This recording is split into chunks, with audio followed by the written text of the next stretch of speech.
They told the boy to stay away from the alien dragon. What happened next shocked everyone. On the edge of the human colony on planet LR9, there stood a dark, lonely cave. The people of the colony called it the Death Hole. No one ever went near it. Even the animals stayed away. The elders said something dangerous lived inside. Every evening, the wind would howl near the cave, and strange sounds echoed from deep inside. It was like something big, breathing. 12-year-old Noah had heard the stories since he was a baby. His grandfather used to tell him, "If you ever go near that cave, you will not return, and never, ever feed what lives inside." The other children were scared. They never played near that place. But Noah was different. He was quiet, curious, and brave. To brave, maybe, one night, while the colony slept under a sky full of stars, Noah stood at his window. The sounds from the cave were louder tonight's ad. Long moans like someone was crying. He couldn't stop thinking about it. He had to know what was inside. He grabbed a small flashlight, some food from his secret stash, and left quietly. His feet moved fast on the soft dirt path, his heart thumping louder with each step. The cave was about a mile from the colony. He passed the sensor lights and crossed the boundary without being seen. Soon, the air turned colder. The trees were bent, like they were afraid of something. Noah reached the entrance of the cave. It was dark, too dark. The wind stopped. The sounds were gone. He paused. His hands shook, but he turned on the flashlight and stepped inside. The walls of the cave were wet and covered in old marks, symbols. He couldn't understand. He kept walking. The deeper he went, the stronger the smell became, like burnt metal and something alive. Then he heard it again. A deep breath, a weak growl. He turned a corner and suddenly froze. There it was. In the middle of the cave, lying on the cold rock floor, was a creature unlike anything he had seen. It was big, twice the size of a truck. Its wings were folded tightly around its body. Its black scales were cracked and burned. Smoke rose from old wounds. A dragon, but not like the ones in old Earth stories. This one had glowing blue eyes, horns shaped like twisted lightning, and a long tail with blade-like spikes. It looked terrifying, but it didn't move. It only opened its eyes and looked at him. Noah stood still. His mouth was dry. He wanted to run. He wanted to scream. But the dragon didn't growl. It didn't roar. It just stared. Its eyes weren't angry. They weren't wild. They were tired. Sad. Broken. Noah took a shaky breath. He slowly opened the bag and took out a piece of dried meat. His hand was shaking as he placed it on a nearby rock and stepped back. The dragon didn't move. Minutes passed. Then, slowly, the creature lifted its head. It sniffed the air. Its tongue flicked out. It dragged itself forward slowly, painfully, and took the food. It chewed once, twice. And then it stopped. It looked at Noah again and gave a small sound almost like a whisper. A thank you. Noah didn't understand why, but he felt something strange in his chest. A connection, like the creature was not a monster, but a prisoner. He looked at its chains, old, rusted metal holding its back leg. Someone had locked it here, long ago. Who did this to you? Noah whispered. The dragon blinked slowly. He didn't know what to do. He couldn't help much, but he knew one thing. He had to come back. He had to bring more food, more light, and maybe find out the truth. Because what he saw tonight didn't match the elders' stories. This creature wasn't a killer. It was dying, and it was waiting for someone to care. Noah turned off his flashlight and stepped back into the night, not knowing that his small act of kindness had just awakened something powerful, something ancient, something that would change the fate of the colony forever. The next morning, Noah couldn't stop thinking about the dragon. He barely touched his breakfast. He didn't join the other kids for the daily solar training. His eyes kept drifting toward the far horizon, toward the cave. The elders were having a meeting in the center dome. Noah heard whispers, something about movement near the death hole. A sensor had picked up strange activity. They said it might be the wind, or worse, a predator waking up. Noah said nothing.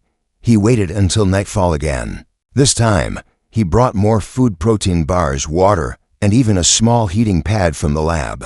He also packed a small medikit, not knowing if it would help, when the sky turned dark and the stars came out, Noah left his house quietly once more. His heart beat faster than before, not with fear, but with urgency. Something inside him told him the creature was not just hungry, it was waiting for him. When he reached the cave, it was silent.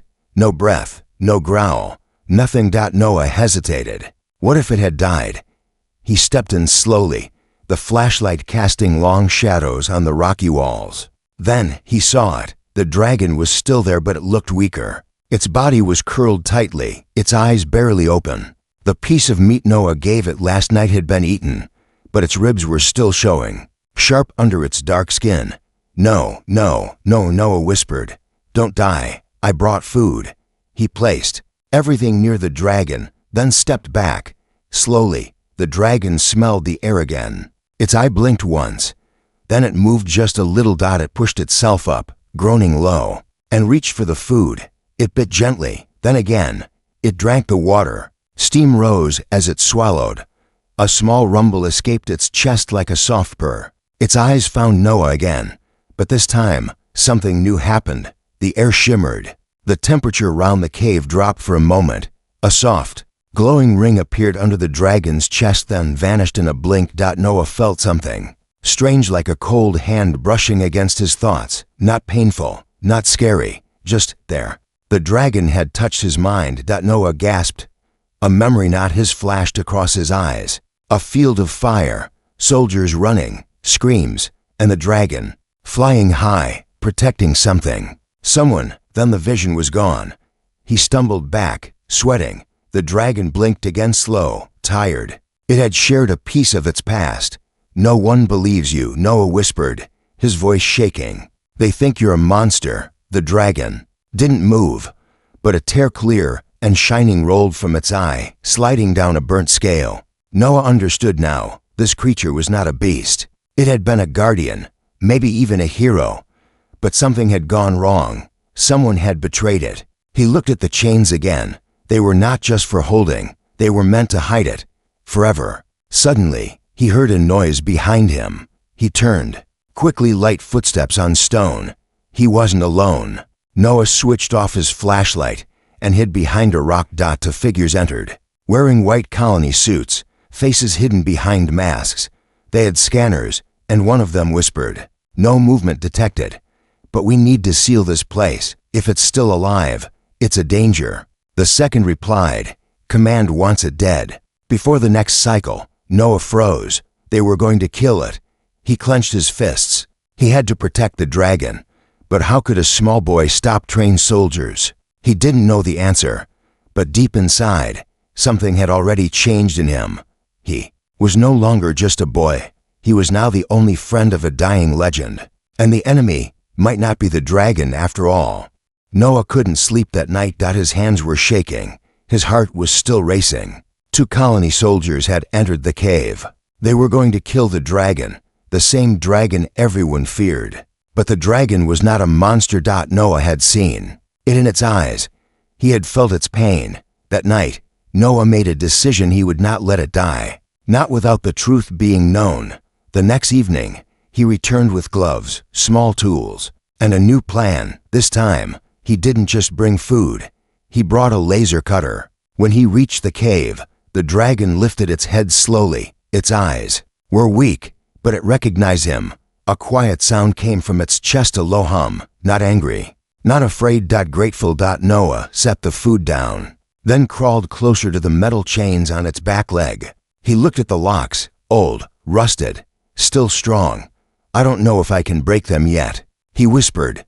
"But I'll try, I promise." He reached forward to touch the chain, and in that moment, it happened again. No warning, no noise. The air shimmered. The cave disappeared. Noah's mind was pulled into a memory, not his, but the dragon's. He saw skies of fire. He saw the dragon soaring high above a battlefield, its wings spreading wide, casting shadows over terrified enemy forces. Humans were there, thousands of them, but they weren't attacking the dragon. They were standing behind it. The dragon was their shield. It fought beside them against strange, insect-like alien creatures, enemies made of bone and claws, creatures that screamed, without mouths, The dragon didn't burn cities, it burned monsters. Then, a sharp turn in the memory. A betrayal, a group of humans, dressed in black armor, pointing weapons at the dragon. Orders shouted. Energy blasts fired. The dragon roared not in rage, but confusion. Pain. Then, chains. Darkness. Silence. The memory vanished. Noah gasped. He fell backward, his chest rising and falling fast. The dragon had trusted humans once, and the humans had turned on it. Why? He looked up at the creature. You protected us. The dragon didn't speak, but its eyes answered, full of old sadness. It wasn't just wounded in body. It was wounded in soul. And it had waited years, maybe centuries, for one human to listen. Noah stood up slowly. He looked around the cave again. He noticed carvings on the far wall, symbols and lines. A picture of a human child standing beside a creature with wings. Noah moved closer. It wasn't a warning. It was a story. A story about a child and a guardian beast. A story the colony had buried. Noah touched the drawing. He whispered, "They were afraid of you because they couldn't control you." The dragon let out a soft growl, almost like agreement. Suddenly, a small red light flashed near the cave entrance. A motion sensor. Noah's eyes widened. They were watching. Again. He grabbed his tools and hid behind a large boulder. His heart thudded in his ears. Another voice echoed from outside the cave. Skinshow's weak heat signature. Still alive. We'll finish it tonight. Noah's fists tightened. He couldn't wait anymore. He had to tell someone the truth. Someone who would listen. But who everyone believed the dragon was dangerous. And the people who knew the truth were trying to erase it. As the voices faded away, Noah stepped out of the shadows and looked into the dragon's eyes. "I won't let them hurt you again," he said quietly. "Not this time." The dragon blinked, then lowered its head gently toward him. It was no longer a secret beast in a forbidden cave. It was a survivor. A warrior. And now Noah was its only hope. The next morning, Noah stood in front of the colony's history dome. A giant screen showed colorful stories from Earth and Alara 9 heroes, wars, machines, peace missions. But something was missing. There were no dragons. No guardians. No war beasts. No mention of the creature hiding in the cave. Noah tapped on the console. The search system blinked. He typed, "Dragon, cave, burning skies, winged guardian." No results. Not even one. "It's been deleted," he whispered. "Erased." He walked out of the dome quietly, his mind racing. The memory he saw in the dragon's mind, humans had fought with it, not against it. So why hide the truth? Back in his small room, Noah opened an old metal box his grandfather once gave him. Inside were broken tools, handwritten papers, and a small, cracked datapad. He charged it. The screen lit up, slow and dusty. One file opened itself automatically. Project Red Fang, discontinued. Noah blinked. He had never seen this before. The file had shaky video footage, old, blurry, but real. A large black creature stood beside human soldiers. It roared and fire lit the skies. Soldiers cheered. A man in a white coat whispered to the camera, "This one's different. It doesn't obey orders, it protects on instinct. It's not a pet. It's a guardian." Then the video cut out. Another clip appeared. "Order, terminate. Too dangerous, too emotional, can't be controlled. Lock it away before the others see." Noah's breath caught in his throat. They locked it away because it cared too much, because it protected instead of obeying. Suddenly, something clicked in his mind. The dragon had been made by humans. Not found, not born, created, but not as a weapon, as a savior. His hands trembled as he saved the data and packed it in his backpack. He ran through the night straight to the cave. The dragon was waiting, its eyes brighter than before, stronger. "No one knows the truth," Noah said as he placed the datapad on a stone. "But I will show them." The dragon lowered its head, and for the first time, it moved its wings, slowly unfolding them like a curtain opening after years of silence. They were beautiful, burned, scarred, cracked, but beautiful. "Why did they fear you?" Noah asked. And once again, the air shimmered. Another memory rushed into his mind. This time, it was quiet. The dragon, smaller, younger, stood beside a human girl. She laughed, touched its nose, and whispered something in its ear. The dragon curled around her like a shield. Then the flames came. People ran. Soldiers screamed. The girl cried as someone pulled her away. Then chains. Again. Noah opened his eyes. They feared what they couldn't control. He said softly, "You chose who to protect, and that made you dangerous." The dragon blinked slowly. It had never attacked the colony. It had only waited for someone to remember. Outside, thunder rolled. A storm was coming, but not from the sky, from the colony itself. Noah didn't know who he could trust anymore.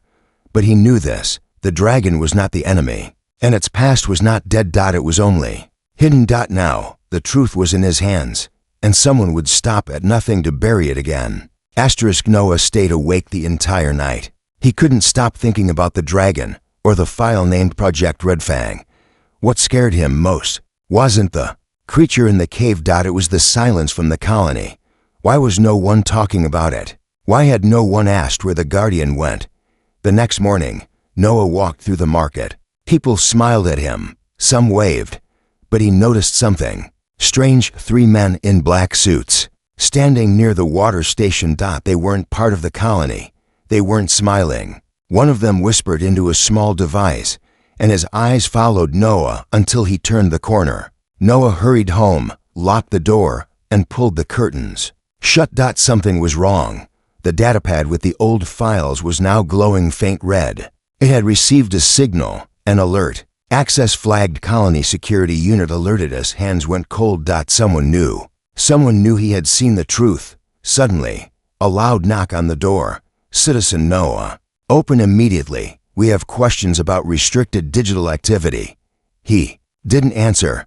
He grabbed the datapad, stuffed food and tools in his bag, and climbed out the window. He had only one place to go, the cave. By the time Noah reached the entrance, the sky had darkened.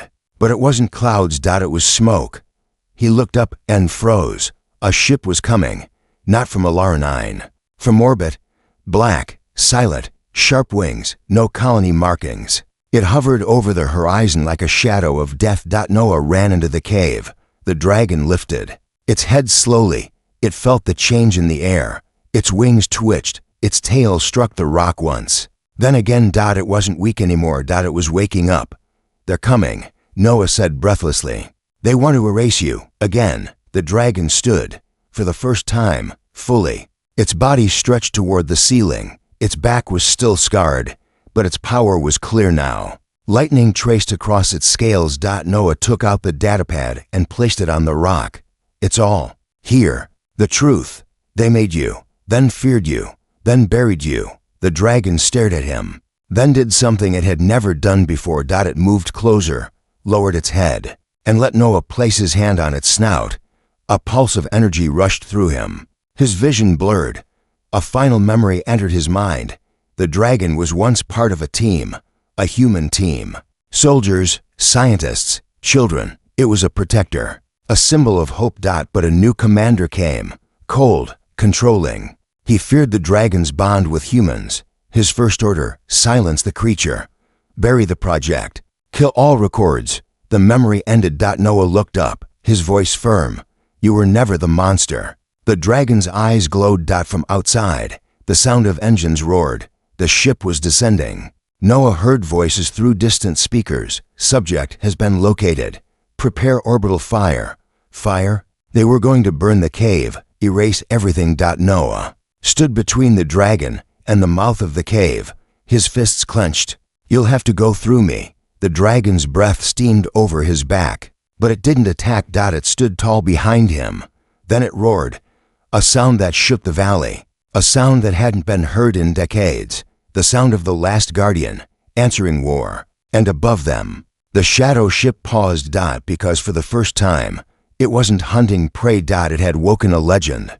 The wind screamed through the trees. Ash fell like snow. Above the valley, the black warship hovered like a metal vulture, silent and deadly. Its surface glowed with red lines charging up for something terrible. Inside the cave, Noah stood frozen. At the entrance, eyes locked on the sky. "They're going to wipe this place out," he whispered. The dragon was behind him now, fully awake, its long body coiled like a living storm. Its scars still smoked, but its eyes blazed with fury and something more. Memory. Strength. Purpose.